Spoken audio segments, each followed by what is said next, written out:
deck building. So let's put this deck together. Home stretch, baby. So counting our trainer cards. Trainer up here, item up here. 1, 2, 3, 4, 5, 6, 7, 8, 9, 10, 11, 12, 13, 14, 15, 16, 17, 18, 19, 20. 20.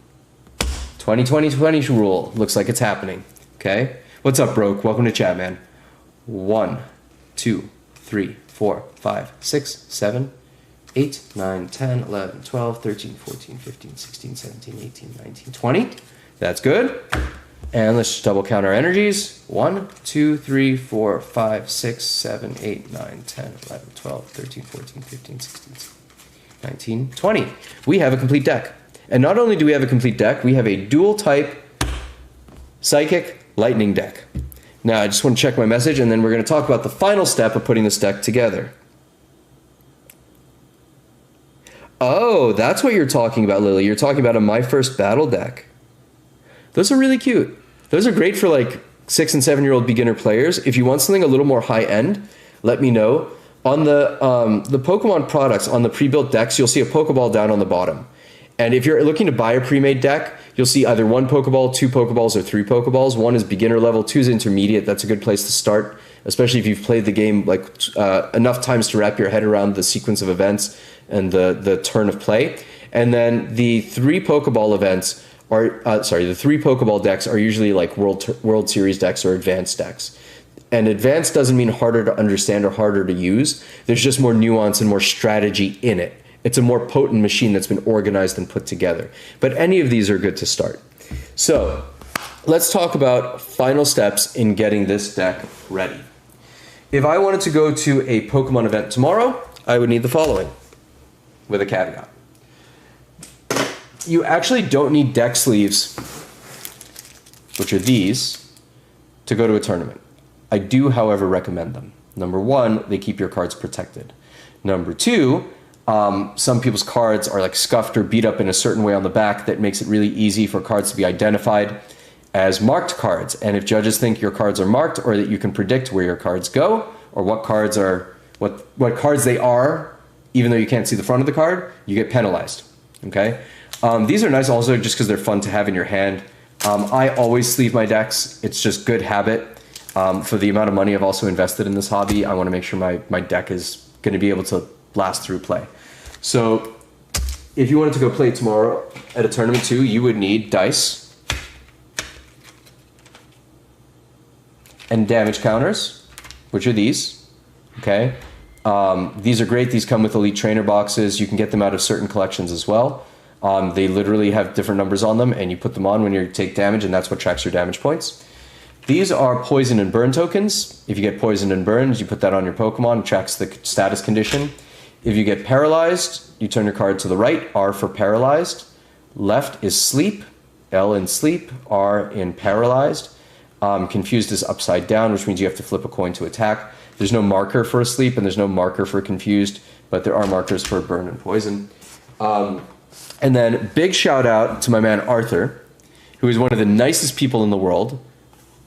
You need a deck box, okay? You don't need it. You don't need it for play, but you want your cards to go somewhere and stay protected. So our dear family friend Arthur is a 3D printing guru. He actually custom printed these for us. These are really, really great. Yeah, I know.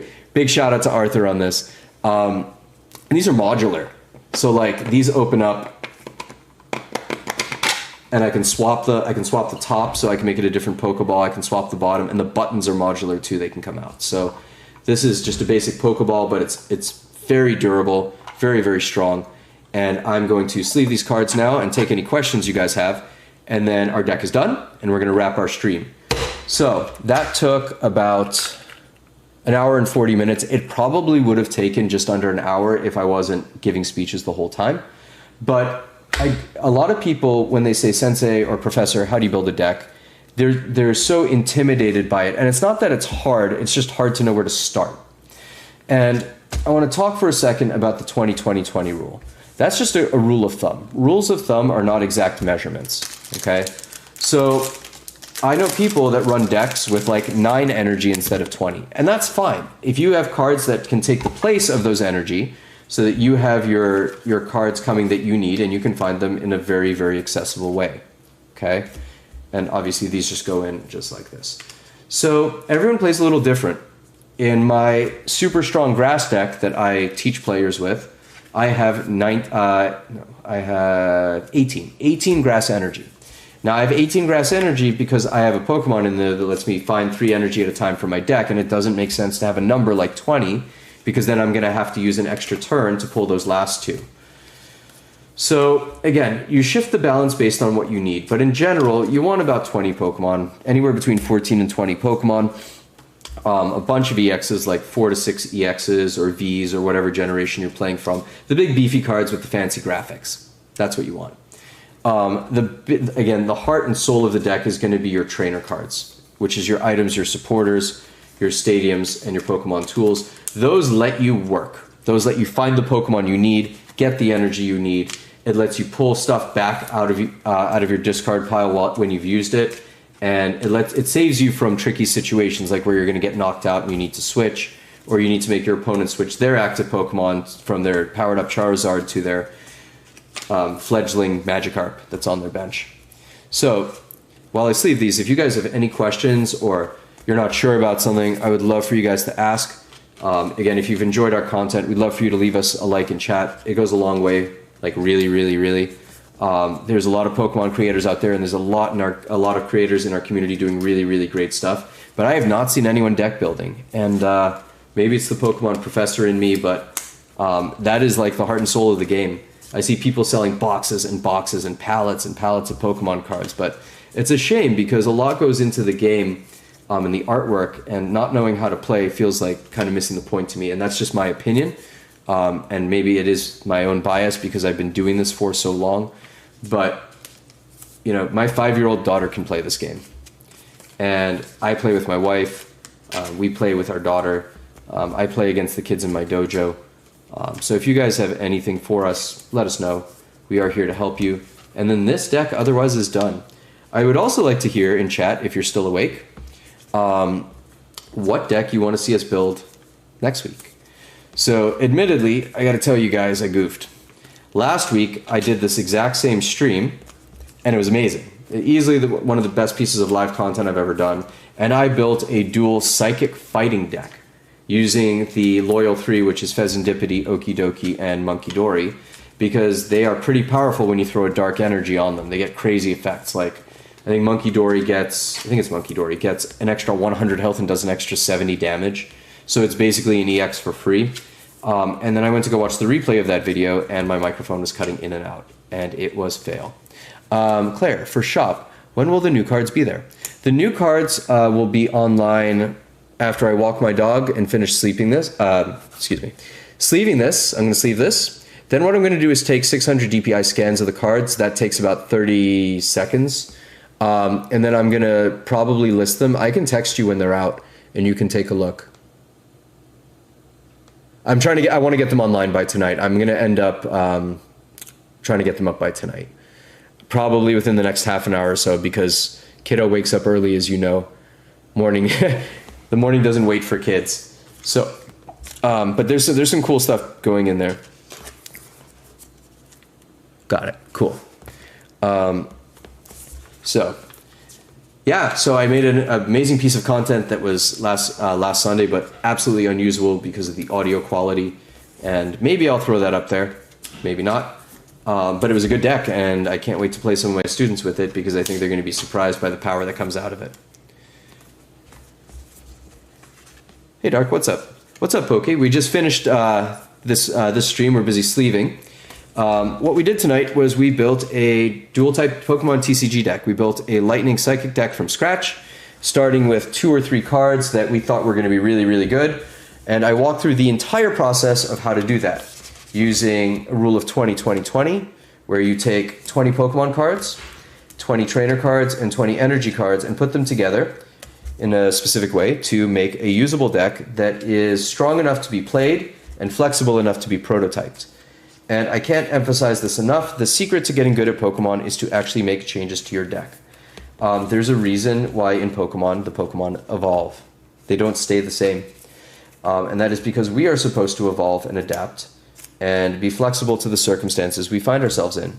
Or in my case, you teach your kids to make strong decks, and then they whip your butt with them every time, and now you have to go change your decks to be stronger to match the strength of your kids' decks. So we are just about done here, and then I am going to go take the sheepdog out and throw those cards online. And Claire, I will text you. They'll be up before midnight. Hopefully you won't have to wait until midnight. But I do have to sleeve them, put them in special sleeves to go through the scanner, and then put them back in their cases and just price them out. So if not today, by tomorrow, I will shoot you a text when they're up. There's going to be some really cool stuff in there, like I said. We haven't put new stock in the shop in a while, and I'm down to my last few boxes, so we're trying to sell off the singles we have. You want to fight which deck? Hey, D, which one? You want to fight the Psychic fighting deck? I'll take you, man. Any day. You want to fight this one? Okay, I'll play you, bro. Absolutely. Alright, so cards are sleeved.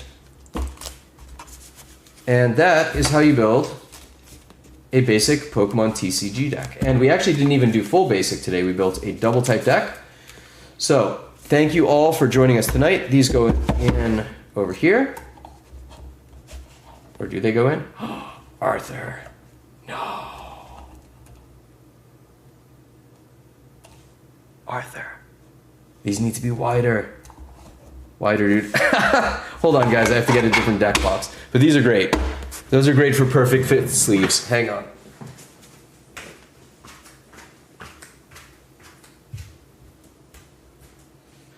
Alright, deck box. Where are you?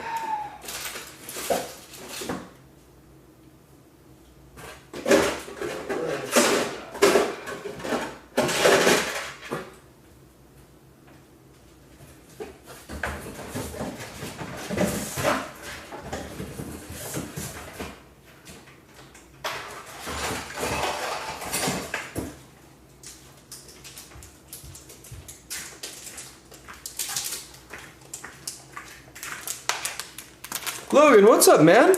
Nice to see you. Happy Sunday, brother.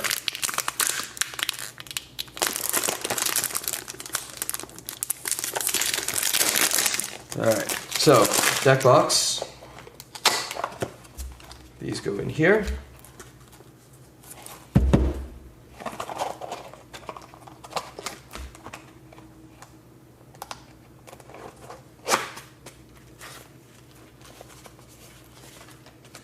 And that's it. Deck is built. We've got our damage counters, our coins, and well, our burn and poison, our dice, our coin. You now have everything you need to play. So, to everyone joining us tonight, I really appreciate you being here. If you enjoy our content, we encourage you to follow us on TikTok. That's where we're putting out most of our content these days. Again, live streams, Tuesday, video games, 9 p.m. Eastern Time, playing through Pokemon Scarlet. Friday night is pack rips with wifey, Stephanie, and Sunday is deck building. Leave a comment. Let us know what kind of deck you want us to build next time, or message me. And I hope you guys have a great week ahead and you're enjoying your summer. Peace out.